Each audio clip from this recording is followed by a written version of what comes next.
play. Red flares cast an eerie glow over the sea of upturned faces. Voices are raised in excitement and fervor. The rails of a wooden platform are extravagantly decorated with bunting, placards, pictures, slogans, and national flags. It is the night before the election for the office of prosecuting attorney, the last chance to promise heaven and earth, not to mention a few rainbows and pots of gold, and the political organizations are making the most of it.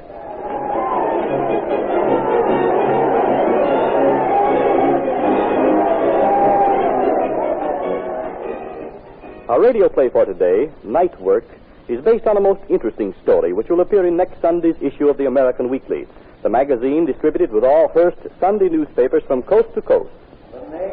In just a moment, ladies and gentlemen, we're going to let you hear the voice of one of the candidates, Gregory Hallowell, who is now addressing the crowd pressed around the speaker stand. And furthermore, the invasion of the homes of our citizens must stop.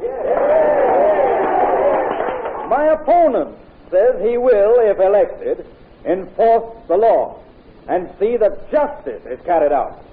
If you choose me as your public prosecutor, I promise you, I will not only enforce the law and see that justice is carried out, but I will also make an intensive study of criminal methods and techniques so that we may be able to beat the criminal at his own game. That'll win them over. Thanks very much. Thanks. That's the sort of promises to win votes. Good for you, Hallowell. Thanks so much. Thanks. Splendid, my boy, splendid. Spoken like a true servant of justice. Oh, my dear Judge Noonan. I'm glad to see you, sir. Thanks for your company. Thanks for your four-square declaration. What this city needs is an honest, upright, and smart young lawyer who will see that the rights and liberties of the people are defended. Yes, my boy, you're entering public office at just the right time to... Now, hold on there, Judge. I'm not elected yet. My boy, you were elected the moment you ended that speech. Don't bank on that, Judge, and don't bet on it. I'm not worried, my boy. We'll see tomorrow. And now, if you'll excuse me, I've just got to get over to the opera. Oh, romance, huh? Once I, too, visited the Premier Chanteuse in her dressing room. Indeed, sir? Yes. But that was before I got this bay window of mine. Oh, well, don't let an old man's musings delay you. Well, I wish I could stop to hear more of them, sir, but I'm afraid I really must dash along. Good night. Good night, my boy. Good night, Mr. Prosecutor.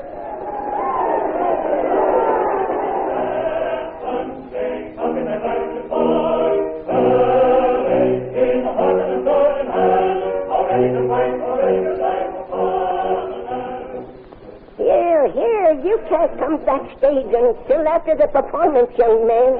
Oh, Mr. Hallowell. Excuse me, sir. I couldn't see you there in the shadows. Good evening, Pop. You'll be going straight to her dressing room, sir? That's right, Pop. Ladies, kill that, everybody. Kill that number 3 spot. Go on the floodlights. Oh, Gregory, you did come after all. Of course, Gina. Didn't I promise I would? Come in and tell me all about it. The meeting, your speech, what they said to you, everything. Oh, there wasn't much to it. I simply told them I'd make a better prosecuting attorney than my opponent because I'd beat the criminal at his own game. Don't stop. I want to hear how you'll do all this. You can sit in that big armchair there. Oh, thank you. Now, go ahead, Gregory. Well, you see, as public prosecutor, it would be my duty to convict burglars and thugs. Now, most lawyers study the law's technique and apply it to the defendant. Now, I plan to study the defendant's technique and apply it to the law. Yes, but how? By studying the weapons and tools of the burglars which have been confiscated and are in the possession of the police. Then I'll interview prisoners accused of burglary and learn their methods of burgling, all the tricks of their trade. See? Yes. And then you'll be able to break them down on the witness stand. Exactly. How clever of you, Gregory. Oh, not at all. It's the most obvious thing in the world. Well, I don't think so. Your opponent didn't think of such a plan, did he? Well, no. You see? It is clever of you. Only, Gregory, Yes, Gina? you won't get so interested in your studies that you'll forget your little Gina. You know I love you too much to let anything come between us. Oh, my dear. Oh, my Gregory. And so, tomorrow is the big day for you. For us. I'm going to make you proud of me, Gina. Up to now, it's been the opera star and the run-of-the-mill lawyer. But if what they say is true, after tomorrow, it'll be the opera star and the eminent lawyer, the district attorney. And will you let me come to watch you persecute criminals? Prosecute, Gina, darling. Although between you and me, persecute is exactly what I intend to do. Will you let me come and watch you? Will I? Right inside the railing. Inside the railing? I don't understand. You see, my dear, the public is kept out of the way by means of a railing guarded by an officer.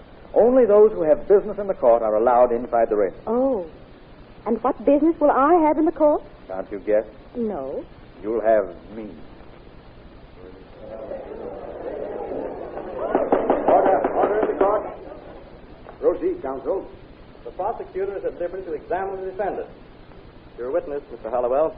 Now then, prisoner at the bar, it's true, isn't it, that you are a professional burglar? I object. The question is irrelevant, prejudicial to the defendant. Mr. Prosecutor, Your Honor, on what grounds do you base your question? on this record of convictions I hold in my hand, Your Honor, the prisoner at the bar has been arrested 23 times in the last 25 years. It hardly seems as though he were an amateur, Your Honor. Objection overruled. Proceed, Mr. Prosecutor. It's true, isn't it, prisoner, that you are a professional burglar? If you and the judge says so, I guess I am, but I didn't have nothing to do with this job. Please answer yes or no. Are you a professional burglar? Yeah. Since you spent a part of your natural life in state prison for robbing the Bank of Aliens, you'll have to admit you did have something to do with that job, won't you? Sure. I done that job all right. Now, according to my record, you confessed to robbing the Bank of All Nations also. For the enlightenment of the court and the jury, will you tell us how you pulled that job? They never knowed who done it if I hadn't told them. I gets me a bank policeman's uniform, said I'd come to transfer some money, and when they had me wait while they looked up the matter, I stuck 'em up. It was a pipe. Now, in entering a private home, to silence your footfall, which method have you found the best? Stocking feet, leaving your shoes outside, or rubber-soled shoes? Rubber shoes, of course. I once stepped on a nail in me stocking feet, and that ain't so good. Order in the court. I suppose you always wear shoes a size or two smaller or larger than your own in order to leave false footprints? Say, that's a swell idea. I never thought of that. And you'll be able to think about it for quite some time, prisoner, but you won't be able to try it out where you're going from here. I object. The prosecutor is trying to intimidate and persecute the defendant. Objection overruled. Proceed, Mr. Prosecutor. You stated in your direct testimony this morning, prisoner, that you never had been near the scene of the robbery in your life. Is that true? Yeah. Counsel for the defense pointed out that no fingerprints of yours had been found at the scene. You could have worn gloves, couldn't you? Gloves is old-fashioned. Answer yes or no. You could have worn gloves, couldn't you? Yeah, but I didn't. I know you didn't, but you could have, couldn't you? Yeah? Yeah, that's just what I thought. Your Honor, I move the trial be discontinued and my client released. The prosecutor has admitted that he isn't guilty. If it please the court, I have only admitted the prisoner didn't wear gloves while committing the crime. I haven't exonerated him of being guilty. I can prove he is guilty. If the prosecutor can fulfill his promise within reasonable time, I will permit questioning to proceed. If he does not do so, I will consider the defense counsel's motion. Thank you, Your Honor. Prisoner, you live in Coke Alley at number 72, is that correct? Yeah. I hold in my hand a small tobacco tin found in your room on a shelf. I ask you to look at it and tell the court if it is yours. It looks like mine. I keep buttons and pins in it. Correct. It's nearly full of buttons and pins. But under them I find something else. Gentlemen of the jury, I show you a set of rubber fingertips, complete to the lines of the human fingers. These are what made the prints found at the scene of the crime. Order in the court. I object. This is just a grandstand play on the part of the prosecutor. He has no proof that they are the defendants. May it please the court, I have proof. Prisoner, hold out your hand. No, no. May I ask the court to instruct the prisoner to hold out his hand? The prisoner will do as the prosecutor asks.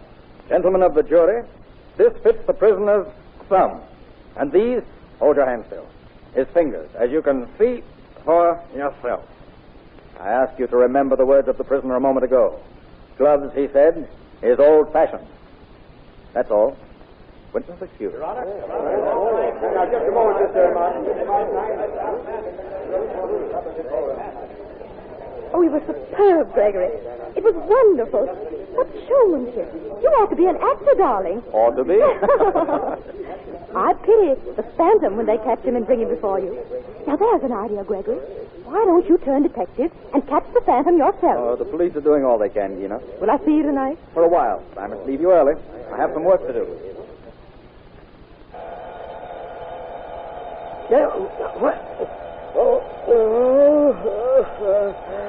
time to make my rounds, is it? Well, well. What would the president of this fine bank say if I were to report the night watchman goes to sleep? It's a good thing you decided to need a special detective to help you watch out for the Phantom. I don't need you around, I don't. I could catch that Phantom one-handed. Well, then there's 10 banks in town that wish you'd been their watchman the night the Phantom visited them. Say, while I was asleep, I dreamt the Phantom came here, and while I was dozing, he robbed the vault. Ah, hooey. I was right here all the time. And you didn't see anyone or hear anything? Nothing. Maybe I caught a couple of winks myself. Well, come along. Let's have a look at the vault. Watchman. The washroom door's open. Did you leave it open? I was sure I closed it on my last round. No one in here. The window's closed. Well, I'll make sure I shut the door this time. Now, come along. Good Lord. Look, what? The vault. The door's open and the light's on. Oh, we've been robbed. Set off the alarm. Now, where do you suppose the thief could have gone? Watchman. Yes? Look in that mirror. Oh, a man in black tights and hood. He's heading for that washroom door. Yes, stand close to the wall like this. When he finds the door locked, he'll have to run this way, and we can jump out on him. Wait. Ready now. Now! There you are. Hold on, grab his feet. That's it. I got his arms out. Oh, that's it. Now, put them there. There you are. We've got him safe. Now, rip off his hood, and we'll have a look at him. Now, who can he be? I've seen this fellow's picture somewhere. Here, you. What's your name? So, you won't tell, eh? Here's the boys from headquarters. I'll let them in. All right. Now then, you might as well tell us who you are, me lad. For Prosecutor Hallowell will tear you to pieces when you get to court. He'll make you talk. And here's the judge. Judge Noonan with the boys, watchman. We could almost try the prisoner right here if we had Prosecutor Hallowell now. Oh, how did you get here, Judge? I happened to be driving by and heard the alarm. Who is the man, do you know? He won't say, Your Honor. Here, you. Look up here. Let His Honor have a squint at you. Good Lord, Hallowell. Good evening. Or should I say morning, Judge. And in such a costume. Not suitable for court appearance, I'll admit. But black tights, hood, and padded shoes are quite correct for night work, Your Honor. Take it from one who knows. My boy, is there no explanation? Just that as prosecutor, I couldn't make enough money to live according to my desires. A criminal lawyer makes a huge fee for getting his client off. I had no such advantage. So I capitalized on my knowledge of crime. I don't know what to say. You will when they take me into your court, Judge. I know it's coming to me. But if this clown of a watchman had been on time instead of 15 minutes early, I'd never have been caught. Be sure to read the interesting details of the life of this legal Jekyll Hyde of modern days when it appears in next Sunday's issue of the American Weekly, the magazine distributed with all Hearst Sunday newspapers from coast to coast. It will be found under the title Judge by Day, Burglar by Night. This is Wentworth announcing and turning the microphone over to your own announcer.